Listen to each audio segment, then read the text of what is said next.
என் நெஞ்சில் குடியிருக்கும்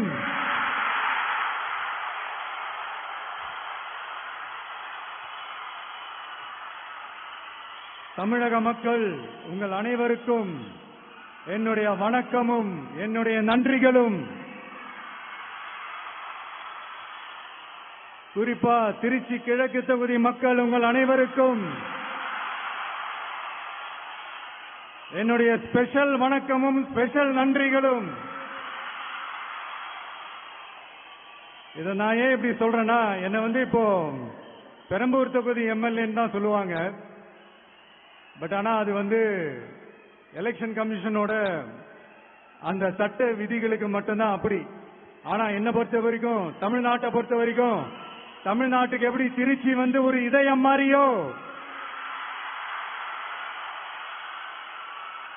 அந்த மாதிரி என்னோட இதயத்துக்கு திருச்சி கிழக்கு தொகுதி மக்களும் ரொம்ப ரொம்ப ரொம்ப க்ளோஸ் தான்.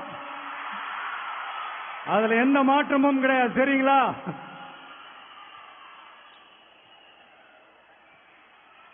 ஆட்சிக்கு சில வாரங்கள் கூட ஆகல. 6 மாசம் அமைதியா இருப்போம்னு சொன்னவங்களாம் 6 நாள் கூட அமைதியா இருக்க முடியல. ஆட்சிக்கு அரை மணி நேரத்திலே ஆரம்பிச்சுட்டாங்க. பாவம், ஒரு கல்யாண வீட்டுல எல்லாம் போய் புலம்பிட்டு இருக்காங்க. நான் சொன்னதெல்லாம் நடக்குதா? 1 by 1 எல்லா புலம்பல்ஸும். அது மாதிரி இத்தனை வருஷமா மாத்தி மாத்தி உங்களை ஏமாத்திக்கிட்டு இருந்த இந்த 2 பேரையும் வேண்டாம்னு சொல்லி ஒதுக்கிட்டு உங்களுக்காக உண்மையா உழைக்க வந்த உங்க விஜய, உங்க அண்ணன, உங்க தம்பிய முதல் அமைச்சரா இல்ல முதல் சேவகனா ஆக்கியிருக்கிறீங்க. தலை வணங்கி ஒட்டுமொத்த தமிழக மக்களுக்கும் இந்த நேரத்தில் என்னுடைய நன்றியை தெரிவிச்சுக்கிறேன். இந்த நேரத்தில் எங்களுக்கு ஆதரவு தெரிவிச்ச அத்தனை இயக்கங்களுக்கும், அத்தனை இயக்கத்தின் தலைவர்களுக்கும் மீண்டும் என்னுடைய நன்றியை தெரிவிச்சுக்கிறேன்.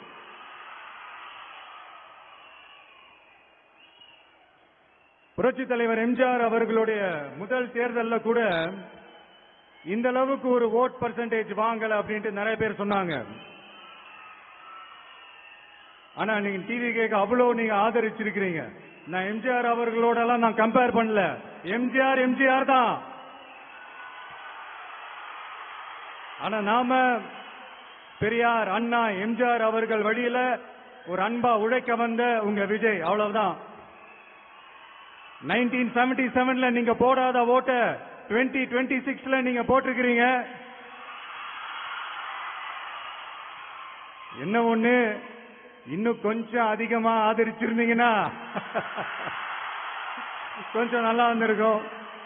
பட் பரவாயில்ல, ஃபியூச்சர்ல வரப்போற எல்லா தேர்தலையும் உங்களுடைய முழு சப்போர்ட் என்னால வாங்க முடியும்ன்ற அந்த ஒரு நம்பிக்கை இப்போ என் மனசுல ரொம்ப ஆழமா பதிஞ்சிருக்கு. ஏன்னா நீங்க அமைச்சு கொடுத்திருக்கிற இந்த ஆட்சியில எல்லா நன்மைகளையும் நீங்க கண்கூடா பார்க்க தான் போறீங்க அப்படின்ற அந்த கான்பிடன்ஸும் இப்ப என் மனசுல ரொம்ப ஆழமா பதிஞ்சிருக்கு. யார் எந்த நிலைமைக்கு எந்த பொசிஷன்ல போனாலும் இந்த கிண்டலும் கேலியுமா பேசுறது இருக்கத்தானே செய்யும். நம்மளை பத்தி, நம்ம அரசியலை பத்தி, நம்ம பேச்சை பத்தி இந்த கிண்டலும் கேலியுமா பேசிட்டு தானே இருப்பாங்க. அவங்க எல்லாருக்குமே என் சைட்ல இருந்து ஒரே ஒரு ரிக்வெஸ்ட், தயவு செஞ்சு நிப்பாட்டிடாதீங்க. தயவு செஞ்சு கண்டினியூ பண்ணுங்க. நீங்க தான் என்னோட எனர்ஜி ஃபோர்ஸ். நீங்க பேசிக்கிட்டே இருங்க. நான் மக்களுக்கு தேவையான நல்லதை செஞ்சுக்கிட்டே இருப்பேன். அடுத்து இப்ப நம்ம புதுசா அந்த சூட் எல்லாம் போட்டு வரோம்ல, அதை பத்தி கூட நிறைய பேரு, ஏன் நாமெல்லாம் கோட் சூட் எல்லாம் போடக்கூடாதா? அதிகாரம் செய்யறவங்களும் ஆதிக்க சக்திகளும் மட்டும்தான் கோட் சூட் எல்லாம் போடணுமா? அப்பெல்லாம் எதுவுமே கிடையாது. நான் என்ன கலர் கலராவா போட்டு வரேன்? 2 கலர். நம்ம எல்லாரும் மனசு மாதிரியே பிளாக் அண்ட் ஒயிட்.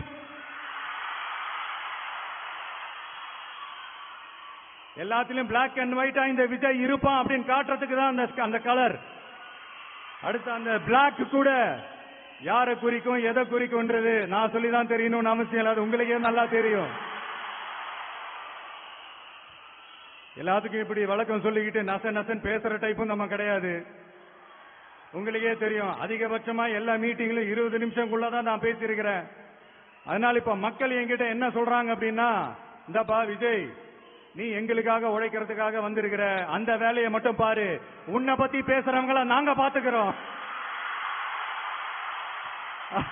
அப்படின்னு சொல்லிட்டாங்க. சரி, ஆனது ஆச்சு. இப்ப என்ன உனக்கு எதிரிகளே இல்லையா அப்படின்லாம் கேட்டா, அப்படிலாம் நான் சொல்ல மாட்டேன், அப்படிலாம் நான் நினைக்கவும் மாட்டேன், அப்படி நினைக்கவும் கூடாது. இப்பவும் சொல்றேன், அரசியல் ரீதியா சொல்றேன், 2 பேருக்கு நடுவுல தான் போட்டியே. ஒன்னு இன்னொன்னு எஸ், ஒன்னு டிவிக்கு, இன்னொன்னு டிஎம்கே. இதுக்கு நடுவுல வேற யாருக்கும் எந்த வேலையும் கிடையாது. ஏதாவது இருக்குன்னு சொல்றீங்க? எலெக்ஷனுக்கு முன்னாடியும் அவங்களுக்கு ஒரு வேலையும் இல்ல, இப்ப எலெக்ஷனுக்கு அப்புறம் சுத்தம். ஆனா இந்த திமுகவும் மற்றும் பலரும் ஒன்னா சேர்ந்துகிட்டு இந்த விஜயோட ஆட்சி வந்துடக்கூடாதுன்னு சொல்லி ஒரு கூத்து ஒண்ணு பண்ணாங்களே, அந்த கடைசி 5 நாள், அடாடாடாடா, நமக்கெல்லாம் ஓஹோ இப்படியெல்லாம் கூட நடக்குமோ என்ன கூத்துங்கிறீங்க. ஆனா ஃபியூச்சர் என்னவா இருக்கும்ன்றத மட்டும் இப்ப நான் சொல்றேன். உங்களுக்காக உண்மையா உழைக்க வந்த இந்த விஜயா, இல்ல இந்த விஜயோட ஆட்சி அமைஞ்சிட கூடாதுன்னு தடுக்க நினைச்ச ஸ்டாலின் சாரா, அவ்வளவுதான்.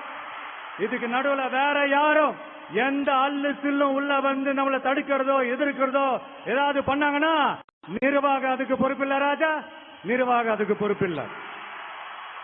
ரிசல்ட் என்னவா வரும்ன்றது அது உங்களுக்கே நல்லா தெரியும். நம்மளை ஏளனமா பேசுறதா நினைச்சு அவங்களுக்கு ஆப்பு வச்சுக்கிறாங்க.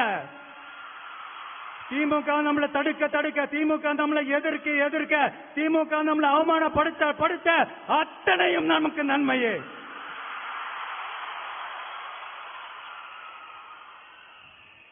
ஒன்னு கவனிச்சிங்களா மக்களே, நம்ம ஆட்சிக்கு வந்ததுக்கு அப்புறம் ஒரு விஷயம் ஒண்ணு நடந்துகிட்டு இருக்கு.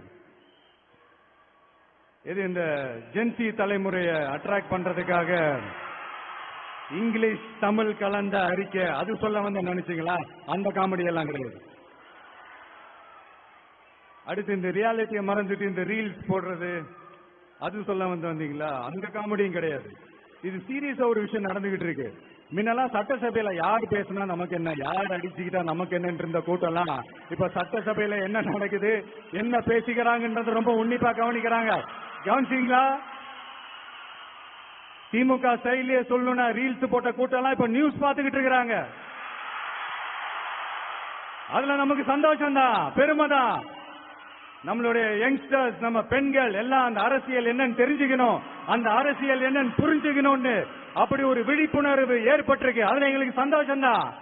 இதெல்லாம் யாரால நடந்திருக்கின்றது நான் சொல்லிதான் உங்களுக்கு தெரியணும்னு அவசியம் இல்ல, அது உங்களுக்கே நல்லா தெரியும். இப்படிப்பட்ட நம்ம தெய்வங்களை, இப்படிப்பட்ட நம்ம மக்களை தற்குறின்றது இன்னமும் சொல்லிக்கிட்டு இருக்கிறாங்க. நான் காஞ்சிபுரத்தில் சொன்னதை தான் இங்க நான் திரும்பவும் ரிப்பீட் பண்றேன்.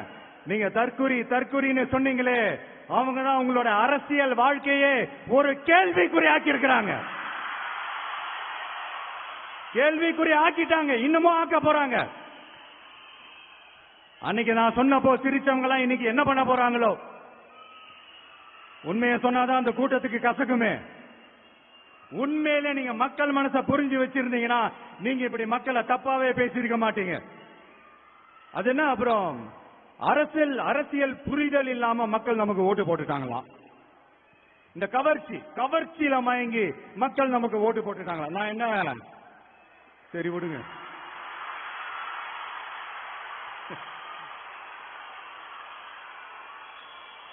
மக்கள் அவங்களுக்கு ஓட்டு போட்டா அந்த மக்கள் நல்லவங்களாம், அதே மக்கள் நமக்கு ஓட்டு போட்டா அந்த மக்கள் கெட்டவங்களா, தற்குறியா.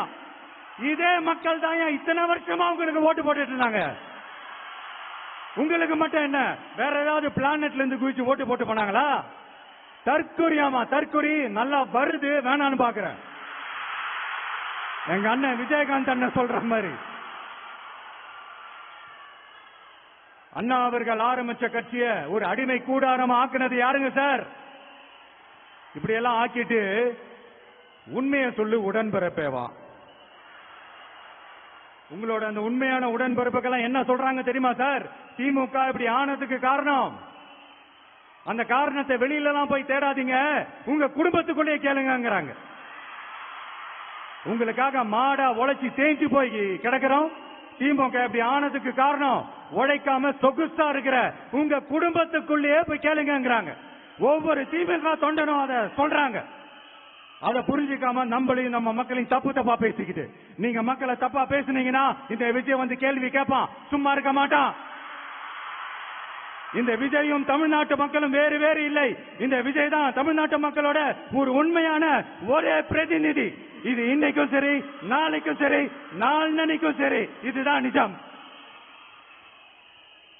மறுபடியும் சொல்றேன், நமக்கும் மக்களுக்கும் இடையே இருக்கிற இந்த பூர்வ ஜென்ம பந்தத்தை, அந்த உறவை ஏதோ இந்த சதிகள் சூழ்ச்சிகள் பண்ணி யாராலையும் எதுவும் கெடுக்கவே முடியாது. கெடுக்க ட்ரை பண்ணீங்க.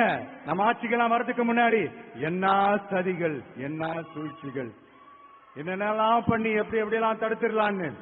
ஆனா இப்ப ஆட்சிக்கு வந்த இந்த சாமானிய மக்கள் ஆட்சிய நீங்க இந்த எதிர்கட்சியா இருக்கும் போது ஒண்ணு யூஸ் பண்ணுவீங்கல்ல, இந்த பழைய டெக்னிக், அதெல்லாம் யூஸ் பண்ணி நம்மளையும் மக்களையும் பிரிச்சலாம்னு நினைச்சீங்கன்னா அது ஒரு காலம் நடக்காது.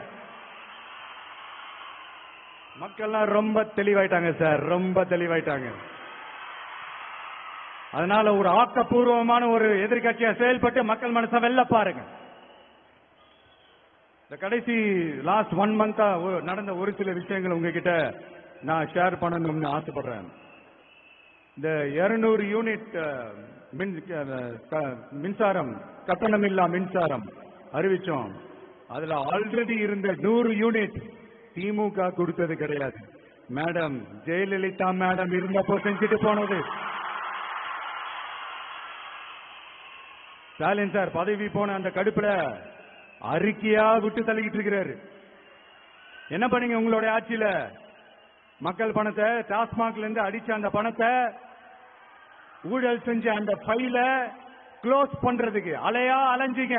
ஆனா இந்த விஜய் மக்களுக்கு தொந்தரவா இருக்கிற அதே டாஸ்மாக க்ளோஸ் பண்ணா.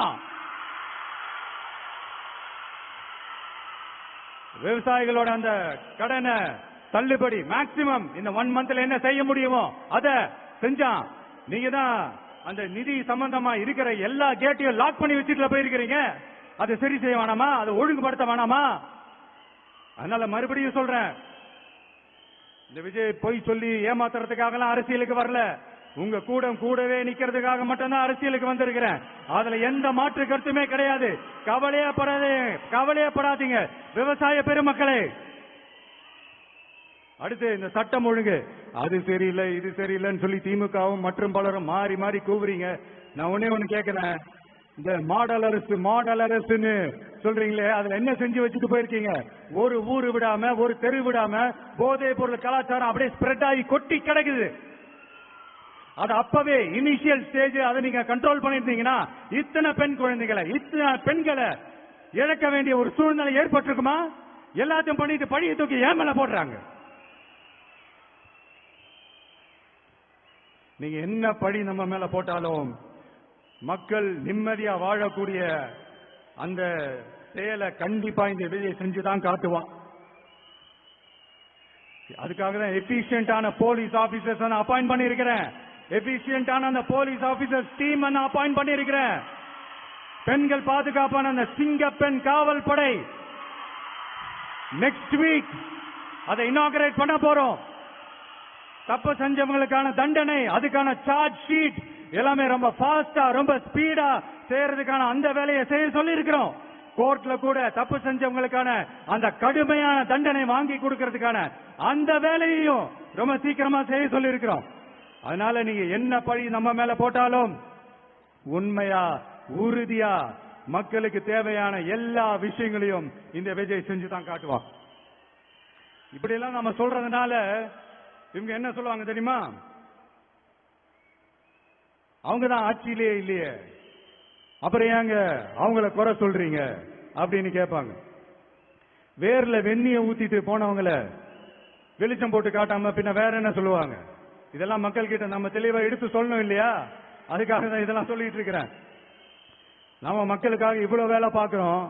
ஆனா இவங்க அதையெல்லாம் விட்டுட்டு குதிரை பேரம் பண்றாரு, அது பண்றாரு, இது பண்றாருன்னு சொல்லிட்டு தப்ப தப்பா கதையெல்லாம் அடிச்சு விட்டுக்கிட்டு இந்த தீய சக்தியும் தீந்து போன சக்தியும்